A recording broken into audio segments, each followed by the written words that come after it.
Hello বন্ধুরা, আমাদের channel সবাইকে স্বাগত জানাই। তো এই ভিডিওতে আমি রিভিউ করবো রামায়ণ পার্ট 1 এর টিজারটি। তো চলুন না সময় নষ্ট না করে ভিডিওটি শুরু করা যাক।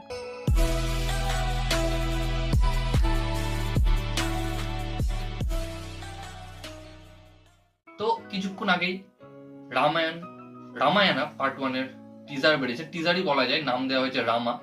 তো জাস্ট 2 থেকে 2.5 মিনিটের একটা ক্লিপ দেখানো হয়েছে। তো কেমন লাগলো? এই আজকে যে হনুমান জয়ন্তী রয়েছে, তো সেই উপলক্ষেই এই টিজারটি, আমি এটাকে টিজার বলছি কারণ আমার টিজারই লাগলো, সেই হিসাবে ছাড়া হয়েছে। তো টিজারটা আমাকে ভালো লেগেছে এবং কিছু কিছু জিনিস খারাপও লেগেছে। কেন লেগেছে সেটাও বলবো আমি। তো প্রথমে আমি যে ভালো জিনিস সেটা বলে দিই। তো প্রথমেই বলি যে এই মুভিটি শোনা যাচ্ছিল যে নমিত মালহোত্রা যে সিজিআই কোম্পানি রয়েছে, যে ডিনেক, তারাই মুভিটি বানিয়েছে আর কি। তারা হচ্ছে আর কি প্রডিউসার এবং এই কোম্পানির যে ভিএফএক্স এর কাজ তারাই করছে। আর ডাইরেক্টর নিতেশ তেওয়ারি, যিনি এর আগে দাঙ্গালের মতো সিনেমা বানিয়েছেন। তো আমরা জানতাম যে এই সিনেমাটি মানে পৃথিবীর সব থেকে বড় বাজেটের সিনেমা হতে চলে, কারণ 5,000 কোটি টাকা এই সিনেমার বাজেট, যেটা আমরা শুনেছিলাম। বাট সেই বাজেট অনুযায়ী কাজটা হলো কি? তো প্রথমে যে ভালো জিনিসগুলো বলি, এই যে লর্ড রামকে ইন্ট্রোডিউস করা হচ্ছে, রাবণকে ইন্ট্রোডিউস করা হচ্ছে, যে ফুটেজগুলো এখানে দেখানো হচ্ছে, ওর যে সিনেমাটোগ্রাফি বা ইন্ট্রোটা খুবই ভালো। এবং চারিদিকে যে বিজিএমটা চলছে, বিজিএমটাও বেশ ভালো, যেটা আমাদের এআর রহমান এবং হ্যান্স জিমার বানিয়েছে, বেশ ভালো। এবং কিছু কিছু জায়গায় ঠিকঠাক। তো এইগুলো বেশ ভালো। এবং আমরা সবাই রামায়ণ মাইথোলজির যে গল্পটা রয়েছে সেটা জানি এবং পড়েছি। সেখানে রাবণের যে সেনা দল ছিল, তো তারা আমরা জানি অসুর। তো অসুরের যে বিবরণ সেখানে দেওয়া হয়েছিল বইয়ে, তো সেই রকম যে বিবরণ আমরা এখানে দেখতে পাচ্ছি না।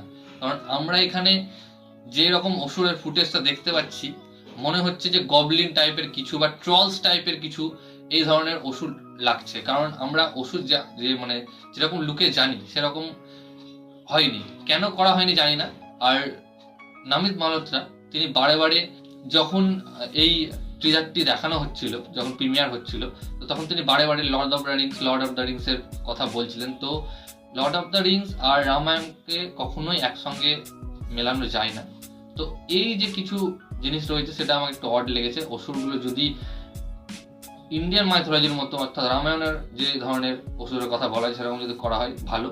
আর সব থেকে যে বড় ব্যাপার, যে কিছু কিছু ফুটেজ আমার মনে হয় যে অরিজিনাল লোকেশনে শ্যুট করলেই ভালো হতো। কারণ আমরা যত এখানে ফুটেজগুলো দেখছি, সব ফুটেজগুলোই মনে হচ্ছে যে সিজিআই দিয়ে তৈরি করা বা ভিএফএক্স দিয়ে তৈরি করা।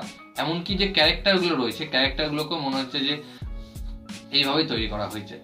এবং যদি আমরা আরেকটু মানে রিয়েলিস্টিক ব্যাপারটা দেখতে পেতাম, যে কিছু কিছু সিন যদি আমরা রিয়াল মানে সেটে না শ্যুট করে রিয়াল জায়গায় শ্যুট করা হতো, তো খুবই ভালো হতো।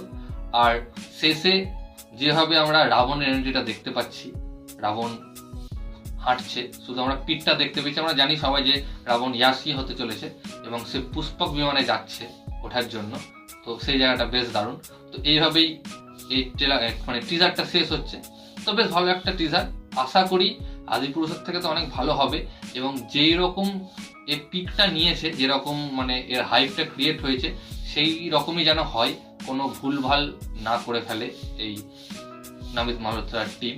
তো এটাই আশা করবো। তো এই ভিডিওটা এতটুকুই গাইস। ভিডিওটি ভালো লাগলে অবশ্যই ভিডিওকে লাইক, কমেন্ট, শেয়ার, আমার চ্যানেলটিকে সাবস্ক্রাইব করুন এবং আমাকে ইনস্টাগ্রামে ফলো করতে পারেন। লিঙ্ক আমি ডেসক্রিপশনে দিয়ে দেবো ভিডিওটি দেখার জন্য। থ্যাংক ইউ, ধন্যবাদ।